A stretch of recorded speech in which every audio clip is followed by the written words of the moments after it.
हरि ओम। अथ श्रीमद्भगवद्गीता अथ प्रथमोऽध्यायः। प्रधान विषय। श्लोक 1 से 11 तक दोनों सेनाओं के प्रधान शूरवीरों की गणना और सामर्थ्य का कथन। श्लोक 12 से 19 दोनों सेनाओं की शंख ध्वनि का कथन। श्लोक 20 से 27 अर्जुन द्वारा सेना निरीक्षण का प्रसंग। श्लोक 28 से 47 मोह से व्याप्त हुए अर्जुन के कायरता, स्नेह और शोक युक्त वचन। अथ द्वितीयो अध्यायः। श्लोक 1 से 10 तक अर्जुन की कायरता के विषय में श्री कृष्ण अर्जुन का संवाद। श्लोक 11 से 30 सांख्य योग का विषय। श्लोक 31 से 38 क्षात्र धर्म के अनुसार युद्ध करने की आवश्यकता का निरूपण। श्लोक 39 से 53 निष्काम कर्म योग का विषय। श्लोक 54 से 72 स्थिर बुद्धि के पुरुष के लक्षण और उसकी महिमा। अथ तृतीयो अध्यायः। श्लोक 1 से 8 तक ज्ञान योग और निष्काम कर्म योग के अनुसार अनासक्त भाव से नियत कर्म करने की श्रेष्ठता का निरूपण। श्लोक 9 से 16 तक यज्ञादि कर्म करने की आवश्यकता का निरूपण। श्लोक 17 से 24 ज्ञानवान और भगवान के लिए भी लोक संग्रहार्थ कर्म करने की आवश्यकता। श्लोक 25 से 36 अज्ञानी और ज्ञानवान के लक्षण तथा राग द्वेष से रहित होकर कर्म करने के लिए प्रेरणा। श्लोक 36 से 43 काम के निरोध का विषय। अथ चतुर्थो अध्यायः। श्लोक 1 से 18 तक सगुण भगवान का प्रभाव और निष्काम कर्मयोग का विषय। श्लोक 19 से 23 योगी महात्मा पुरुषों के आचरण और उनकी महिमा। श्लोक 24 से 32 फल सहित पृथक पृथक यज्ञों का कथन। श्लोक 33 से 42 ज्ञान की महिमा। अथ पंचमो अध्यायः। श्लोक 1 से 6 तक सांख्य योग और निष्काम कर्म योग का निर्णय। श्लोक 7 से 12 सांख्य योगी और निष्काम कर्मयोगी के लक्षण और उनकी महिमा। श्लोक 13 से 26 ज्ञान योग का विषय। श्लोक 27 से 29 भक्ति सहित ध्यान योग का वर्णन। अथ षष्ठो अध्यायः। श्लोक 1 से 4 तक निष्काम कर्म योग का विषय और योगारूढ़ पुरुष के लक्षण। श्लोक 5 से 10 तक आत्मद्वार के लिए प्रेरणा और भगवत प्राप्ति वाले पुरुष के लक्षण। श्लोक 11 से 32 विस्तार से ध्यान योग का विषय।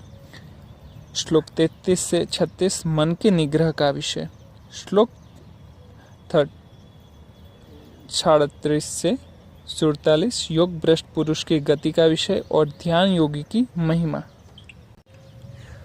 अथ सप्तमो अध्यायः। श्लोक 1 से 7 तक विज्ञान सहित ज्ञान का विषय। श्लोक 8 से 12 तक संपूर्ण पदार्थों में कारण रूप से भगवान की व्यापकता का कथन। श्लोक 13 से 19 आसुरी स्वभाव वालों की निंदा और भगवत भक्तों की प्रशंसा। श्लोक 20 से 23 अन्य देवताओं की उपासना का विषय। श्लोक 24 से 30 भगवान के प्रभाव और स्वरूप को न जानने वालों की निंदा और जानने वालों की महिमा।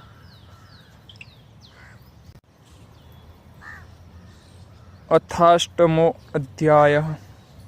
श्लोक 1 से 7 तक ब्रह्म, अध्यात्म और कर्मादि के विषय में अर्जुन के 7 प्रश्न और उनका उत्तर।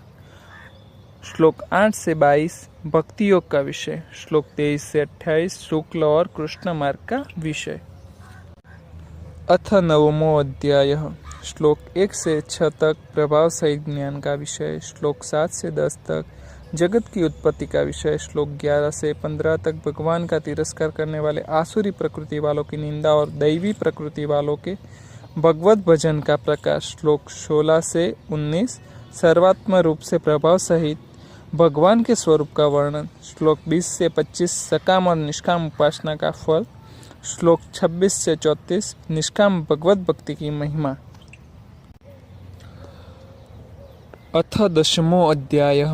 श्लोक 1 से 7 तक भगवान की विभूति और योग शक्ति का कथन तथा उनके जानने का फल। श्लोक 8 से 11 फल और प्रभाव सहित भक्ति योग का कथन।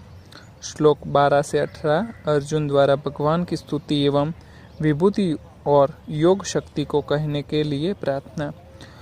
श्लोक 19 से 42 भगवान द्वारा अपनी विभूतियों का और योग शक्ति का कथन। अथैकादशो अध्याय। श्लोक 1 से 4 तक विश्व रूप का दर्शन कराने के लिए अर्जुन की प्रार्थना। श्लोक 5 से 8 भगवान द्वारा अपने विश्व रूप का वर्णन। श्लोक 9 से 14 धृतराष्ट्र के प्रति संजय द्वारा विश्व रूप का वर्णन। श्लोक 15 से 31 अर्जुन द्वारा भगवान के विश्व रूप का देखा जाना और उनकी स्तुति करना। श्लोक 32 से 34 भगवान द्वारा अपने प्रभा का वर्णन और युद्ध के लिए अर्जुन को उत्साहित करना। श्लोक 35 से 46 भयभीत हुए अर्जुन द्वारा भगवान की स्तुति और चतुर्भुज रूप का दर्शन कराने के लिए प्रार्थना। श्लोक 47 से 50 भगवान द्वारा अपने विश्व रूप के दर्शन की महिमा का कथन तथा चतुर्भुज और सौम्य रूप का दिखाया जाना। श्लोक 51 से 55 बिना अनन्य भक्ति के चतुर्भुज रूप के दर्शन की दुर्लभता का और फल सहित अनन्य भक्ति का कथन।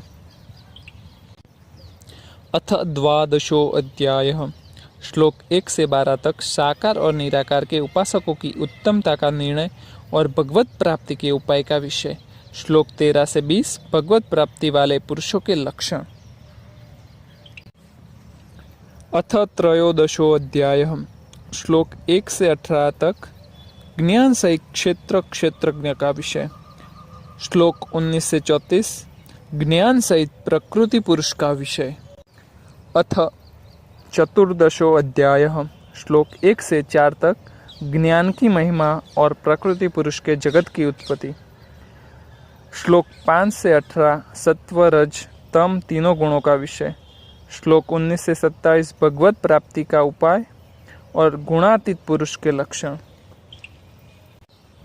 अथ पंचदशो अध्याय। श्लोक 1 से 6 तक संसार वृक्ष कथन और भगवत प्राप्ति का उपाय। श्लोक 7 से 11 जीवात्मा का विषय। श्लोक 12 से 15 प्रभाव सहित परमेश्वर के स्वरूप का विषय। श्लोक 16 से 20 क्षर अक्षर पुरुषोत्तम का विषय। अथ षोडशो अध्याय। श्लोक 1 से 5 तक फल सहित दैवी और आसुरी संपदा का कथन। श्लोक 6 से 20 आसुरी संपदा वालों के लक्षण और उनकी अधोगति का कथन। श्लोक 21 से 24 शास्त्र विपरीत आचरणों को त्यागने और शास्त्र के अनुकूल आचरण करने के लिए प्रेरणा। अथ सप्तदशो अध्याय। श्लोक 1 से 6 तक श्रद्धा का और शास्त्र विपरीत घोर तप करने वालों का विषय। श्लोक 7 से 22 आहार यज्ञ तप और दान के पृथक पृथक भेद। श्लोक 23 से 28 ओम तत् सत के प्रयोग की व्याख्या। अथाष्टदशो अध्याय।